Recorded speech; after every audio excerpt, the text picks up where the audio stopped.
আজকে আলোচনা করব কখন সহবাস করলে সন্তান ধারণের সম্ভাবনা সবচেয়ে বেশি থাকে। প্রতি মাসে মেয়েদের সাদা স্রাবের 4 রকমের অবস্থা দেখা যায়।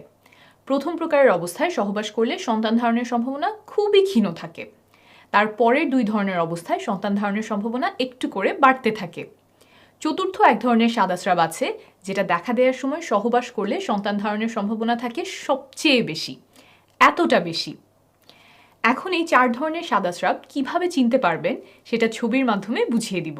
প্রথম অবস্থা হচ্ছে মাসিকের ঠিক পরে যখন কোনো সাদা স্রাব যায় না, মাসিকের রাস্তাটা খুব শুকনো শুকনো মনে হয়, তখন গর্ভধারণের সম্ভাবনা প্রায় শূন্যের কাছাকাছি, 0.3%। এর পরের অবস্থায় মাসিকের রাস্তা হালকা ভেজা মনে হয়, কিন্তু আপনি চোখে কোনো সাদা স্রাব দেখেন না বা হাতেও ধরতে পারেন না, তখন গর্ভধারণের সম্ভাবনা থাকে 1%-এর একটু বেশি, 1.3%।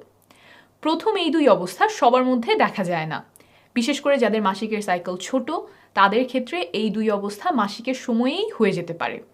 তৃতীয় ও চতুর্থ অবস্থা যেটা বলবো সেটা প্রায় সবার ক্ষেত্রেই দেখা যায়। তৃতীয় অবস্থায় ঘন সাদা স্রাব যায়, সেটা আঙুলের সাথে আঠালো হয়ে লেগে থাকে, কিছুটা এমন। তখন গর্ভধারণের সম্ভাবনা বেড়ে 2.5%-এর কাছে চলে আসে। চতুর্থ অবস্থায় সাদা স্রাব খুব পাতলা এবং পিচ্ছিল হয়, কাঁচা ডিমের সাদা অংশ যেমন মসৃণ আর পিচ্ছিল হয়, কিছুটা তেমন দেখতে স্বচ্ছ। আর সেই সাদা স্রাব 2 আঙুল দিয়ে টেনে বড় করা যায়, কয়েক ইঞ্চি বড় করলেও ভাঙে না, ছবিতে যেমন দেখছেন। তখন গর্ভধারণের সম্ভাবনা অনেক বেড়ে যায়, 28.6%, অর্থাৎ প্রায় 30%-এর কাছাকাছি চলে আসে। এই চতুর্থ অবস্থা শেষ হওয়ার পর আবার সাদা স্রাব ঘন আঠালো বা নাই হয়ে যায়। মাসিকের ঠিক আগে আগে আবার পাতলা সাদা স্রাব যেতে পারে কিছু কিছু নারীর ক্ষেত্রে, তবে সেটা গর্ভধারণের সাথে সম্পর্কিত নয়। তাহলে করণীয় কি? তৃতীয় অবস্থা যখন শুরু হবে তখন থেকেই চেষ্টা শুরু করবেন, এবং চতুর্থ অবস্থা যেদিন শেষ হবে তার পরের 3 দিন পর্যন্ত চেষ্টা চালিয়ে যাবেন। আর একটু আগেই দেখেছেন যে চতুর্থ অবস্থায় সম্ভাবনা সবচেয়ে বেশি থাকে, এটা মাথায় রাখবেন। এই গেল প্রথম পদ্ধতি। আমি আরও কয়েকটা সহজ উপায় এখন শেখাবো, কারণ সবার শরীর তো একভাবে কাজ করে না, নানা কারণে সাদা স্রাব ভিন্ন হতে পারে। কয়েকটা পদ্ধতি যদি বুঝে নেন তাহলে একটা না একটা আপনাকে সঠিক সময় বুঝতে সাহায্য করবে। দ্বিতীয় পদ্ধতিতে চলে যাই, এটা হলো শরীরের তাপমাত্রা মাপা। মাসিকের সময়ে আর মাসিকের পর পর শরীরের তাপমাত্রা কিছুটা কম থাকে। যখন ডিম্বাশয় থেকে ডিম্বাণু বের হয়, অর্থাৎ ডিমটা ফোটে, তখন একজন নারীর শরীরের তাপমাত্রা খানিকটা বেড়ে যায়। না মাপলে এটা সাধারণত বোঝা যায় না, কারণ খুব সামান্য পরিমাণে বাড়ে, 0.2 ডিগ্রি সেলসিয়াস বা 0.4 ডিগ্রি ফারেনহাইটের মতো। আপনি যদি প্রতিদিন শরীরের তাপমাত্রা মাপতে থাকেন তাহলে কখন বেড়ে গেল সেটা আপনি ধরতে পারবেন। এই ক্ষেত্রে একটা রুল মনে রাখবেন, 6-এর পরে 3, টানা 6 দিন কম তাপমাত্রার পরে টানা 3 দিন বেশি তাপমাত্রা থাকতে হবে। একদিন তাপমাত্রা এসে সেটা আবার চলে গেলে তা হবে না, সেটা মানসিক চাপ বা অন্য কোনো কারণে হতে পারে। এই যে টানা বেশি তাপমাত্রা শুরু হলো, এটা শুরু হওয়ার 3য় দিন পর্যন্ত ফার্টাইল উইন্ডো থাকে। এই বেশি তাপমাত্রা যত দিনই থাক, ধরে নেবেন 3 দিন পরে ফার্টাইল উইন্ডো শেষ। কিছু নিয়ম মেনে তাপমাত্রা মাপতে হবে, যখন তখন মাপলে হবে না। কখন মাপবেন? ঘুম থেকে ওঠার পরে কোনো কিছু করার আগে বিছানায় থাকা অবস্থাতেই তাপমাত্রা মাপবেন। প্রতিদিন একই সময় মাপতে চেষ্টা করবেন, অর্থাৎ নিয়মিত একই সময় ঘুম থেকে ওঠার অভ্যাস করতে হবে।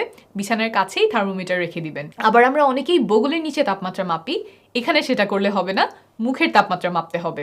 থার্মোমিটার জিহ্বার নিচে রেখে মুখ বন্ধ করবেন। জ্বর মাপার সাধারণ থার্মোমিটার দিয়ে মাপলে এত সূক্ষ্ম পরিবর্তন বোঝা যাবে না, ডিজিটাল থার্মোমিটার ব্যবহার করবেন। বিভিন্ন ফার্মেসিতে অল্প খরচেই এটা কিনতে পাওয়া যায়। এই পদ্ধতিতে ফার্টাইল উইন্ডো কখন শুরু হয় বোঝা যায় না, তবে কখন শেষ হচ্ছে সেটা বোঝা যায়। তাহলে এটা কিভাবে কাজে লাগাবেন?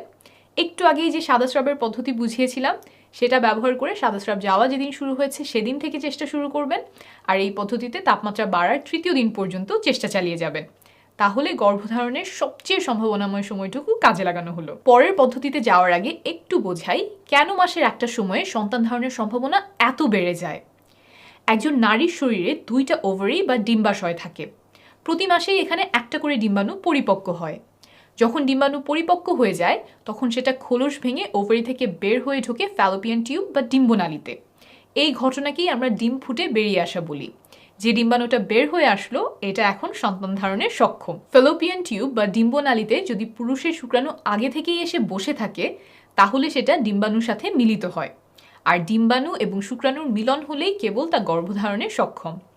যদি শুক্রাণু মিলিত না হয়, ডিম্বাণু একা একা জরায়ুতে এসে পৌঁছায়, তাহলে তার কয়েকদিন পরে জরায়ু তার গায়ের মোটা প্রলেপ ঝেড়ে ফেলে, সেখান থেকে রক্তক্ষরণ হয়। এই ঘটনাকেই আমরা বাইরে থেকে মাসে মাসে ঋতুস্রাব বা মাসিক হিসেবে দেখে থাকি। এটাই সাধারণভাবে ঘটে, এর বাইরেও কিছু ব্যাপার আছে, তবে এখনকার আলোচনার জন্য সেটা বোঝার প্রয়োজন নেই। এখন খেয়াল করেন, নারীর দেহে পুরুষের শুক্রাণু সাধারণত 3 দিন বাঁচে, কিছু ক্ষেত্রে 7 দিন পর্যন্ত বাঁচতে পারে, কিন্তু একটা পরিপক্ক ডিম্বাণু থাকে সর্বোচ্চ 24 ঘন্টা। তার মানে ডিম্বাণু খুব অল্প সময়ের জন্য থাকে। তাই ডিম্বাণু যেই কয়েক ঘন্টা আছে, এই সময়টা আমাদেরকে ব্যবহার করতে হবে, না হলে গর্ভধারণ হবে না। যেহেতু পুরুষের শুক্রাণু নারী দেহে কয়েকদিন বেঁচে থাকতে পারে, তাই শুক্রাণুকে আগে আগে গিয়ে বসে থাকতে হবে ডিম্বাণুর জন্য, যাতে ডিম্বাণু বের হলেই শুক্রাণু গিয়ে তার সাথে মিলিত হতে পারে। অর্থাৎ ডিম্বাণু বের হওয়ার আগের কয়েকদিন যদি সহবাস করা হয়, তাহলে শুক্রাণু ঠিক সময়ে ঠিক জায়গায় থাকার সম্ভাবনা বাড়ে। আর এই কয়েকটা দিনকেই বলে ফার্টাইল উইন্ডো। এটাই আমরা বিভিন্ন হিসেবের মাধ্যমে ধরার চেষ্টা করছি। এখন আবারও চলে যাই ফার্টাইল উইন্ডো চেনার পদ্ধতিতে। এখন খুব সহজ একটা উপায় বলবো, তবে এটা তুলনামূলকভাবে একটু কম নির্ভরযোগ্য। এই পদ্ধতি ব্যবহার করবেন যদি আপনার মাসিক নিয়মিত হয়। একদম কাটায় কাটায় 1 মাস পরপর মাসিক হতে হবে এমন না। যদি 26 থেকে 32 দিন পরপর মাসিক হয়, তাহলে এই পদ্ধতি ব্যবহার করতে পারবেন। এই পদ্ধতি অনুযায়ী মাসিক শুরু হওয়ার পর 8 নম্বর দিন থেকে 19 নম্বর দিন পর্যন্ত আপনার ফার্টাইল উইন্ডো। অর্থাৎ যদি 1 তারিখে মাসিক শুরু হয়, তাহলে 8 তারিখ থেকে 19 তারিখ পর্যন্ত সময়টাতে আপনার গর্ভধারণের সম্ভাবনা সবচেয়ে বেশি থাকবে। তবে শুধুমাত্র এই পদ্ধতি ব্যবহার না করে সাথে অন্য পদ্ধতিও মিলিয়ে ব্যবহার করার চেষ্টা করবেন, কারণ সবসময় যে 8 নম্বর থেকে 19 নম্বর দিনের মধ্যেই ডিম্বাণু বের হবে এমন নয়। এই জন্যই অন্য পদ্ধতিগুলিও বুঝিয়েছি। এখন চলে আসি 4 নম্বর পদ্ধতিতে। এটা একটু কষ্ট করে হিসেব করতে হবে, তবে ভালো কাজ করে। পদ্ধতিটা হলো ক্যালেন্ডারে তারিখ হিসাব রাখা। প্রথম যেদিন মাসিক শুরু হয় সেই তারিখটা ক্যালেন্ডারে দাগ দিয়ে রাখবেন। মাসিক কবে শেষ হলো সেটা দাগানোর প্রয়োজন নাই। এরপরে আবার যেদিন মাসিক শুরু হবে ক্যালেন্ডারে সেই তারিখটা দাগ দিবেন। এই 2টা তারিখের মধ্যে যত দিনের পার্থক্য, সেটাই আপনার মাসিকের সাইকেলের দৈর্ঘ্য। ধরেন আপনার মাসিক শুরু হলো 1 তারিখ, তারপর আবার মাসিক হলো সেই মাসেরই 29 তারিখ। তাহলে 1 তারিখ থেকে সাইকেল শুরু হয়েছে, 28 তারিখে শেষ, 29-এ আবার নতুন সাইকেল শুরু। তাহলে এবার আপনার সাইকেল ছিল 28 দিনের। এভাবে অন্তত 6 মাস ধরে আপনার মাসিকের হিসাব রাখতে হবে। সবগুলোর দৈর্ঘ্য হয়তো একই হবে না, কোনোটার আসবে 33 দিন, কোনোটার 26 দিন। যখন 6টা দৈর্ঘ্য আপনি পেয়ে গেছেন, তার মধ্যে সবচেয়ে লম্বা আর সবচেয়ে ছোট সাইকেল দুটো আপনি নেবেন। সবচেয়ে ছোট সাইকেল থেকে 18 বিয়োগ করলে যেই সংখ্যাটা পাবেন, আপনার সাইকেলের সেই দিন থেকে ফার্টাইল উইন্ডো শুরু। আর সবচেয়ে লম্বা সাইকেল থেকে 11 বিয়োগ করলে যেই সংখ্যাটা আসবে, সেই দিন আপনার ফার্টাইল উইন্ডোর শেষ দিন। একটা উদাহরণ দিয়ে বোঝাই। ধরা যাক আপনার সবচেয়ে ছোট সাইকেল হচ্ছে 26 দিনের। এখান থেকে 18 বিয়োগ করলে হলো 8, অর্থাৎ আপনার সাইকেলের 8ম দিন থেকে ফার্টাইল উইন্ডো শুরু। তারপর ধরেন আপনার সবচেয়ে লম্বা সাইকেল হচ্ছে 33 দিনের। 11 বিয়োগ করলে হয় 22, অর্থাৎ আপনার সাইকেলের 22তম দিন হচ্ছে শেষ দিন। তাহলে মাসিক শুরু হওয়ার পরে 8 নম্বর দিন থেকে 22 নম্বর দিন হলো আপনার ফার্টাইল উইন্ডো। এর যে কোনো একদিন আপনার ওভারি থেকে ডিম্বাণু বের হওয়ার সম্ভাবনা আছে, তাই এই সময়টাতে সহবাস করলে শুক্রাণু আগে আগে গিয়ে ডিম্বাণুর জন্য বসে থাকতে পারবে। মাসিকের সাইকেল হিসাব করার সময় সাধারণত 2টা ভুল দেখা যায়। 1, মাসিক শেষ হওয়ার দিন থেকে অনেকে গোনা শুরু করে, কিন্তু হিসাব করতে হবে যেদিন মাসিক শুরু হলো সেই দিন থেকে। 2, অনেকে পরের মাসিক শুরু হওয়ার দিনটাও গোনে। পরের মাসিক যেদিন শুরু হলো সেদিন থেকে কিন্তু নতুন সাইকেলের হিসাব করতে হবে। ফার্টাইল উইন্ডো চেনার আরও অন্যান্য কিছু উপায় আছে। বাজারে ওভিলেশন কিট পাওয়া যায়, যেগুলো কিছুটা প্রেগনেন্সি টেস্টের মতো প্রস্রাবে হরমোনের লেভেল মেপে বলে দেয় কখন ডিম্বাণু বের হয়ে আসতে পারে। সেগুলোও ব্যবহার করতে পারেন, তবে দাম তুলনামূলকভাবে বেশি। মোবাইল ফোনে কিছু অ্যাপ পাওয়া যায়, যেমন ক্লু, গ্লো ইত্যাদি। মাসিকের তারিখ বসালে তারা ফার্টাইল উইন্ডো হিসাব করে দেয়, তবে এই সবগুলো অ্যাপই নির্ভরযোগ্য না। ব্যবহার করলে আপনার সাইকেলের দৈর্ঘ্য সম্পর্কে একটা ধারণা পেতে পারেন।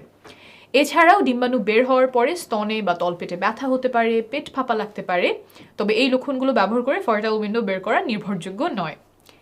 সবার ফার্টাইল উইন্ডো একই সময়ে হয় না, আবার একই মানুষের ক্ষেত্রে এক এক মাসে এক এক সময়ে হতে পারে। মাসিক যদি নিয়মিত হয় তাও।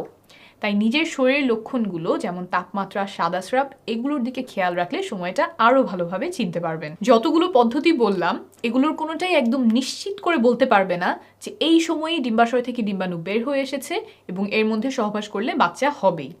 তবে পদ্ধতিগুলো অনুসরণ করলে, বিশেষ করে কয়েকটা পদ্ধতি সমন্বয় করলে সন্তান ধারণের সম্ভাবনা অনেকটা বাড়বে। মনে রাখবেন, নিয়মিত সহবাস করলে, অর্থাৎ 1 দিন বা 2 দিন পরপর সহবাস করলে 1 বছরের মধ্যে 80%-এরও বেশি দম্পতি সফল হন। তাই 3-4 মাস চেষ্টা করে সফল না হলে ঘাবড়ে যাবেন না, সময় লাগতে পারে। 1 বছর নিয়মিত চেষ্টা করার পরেও সফল না হলে ডাক্তারের পরামর্শ নেবেন। আর নারীর বয়স যদি 35-এর বেশি হয় তাহলে 6 মাস চেষ্টা করার পরেই ডাক্তারের শরণাপন্ন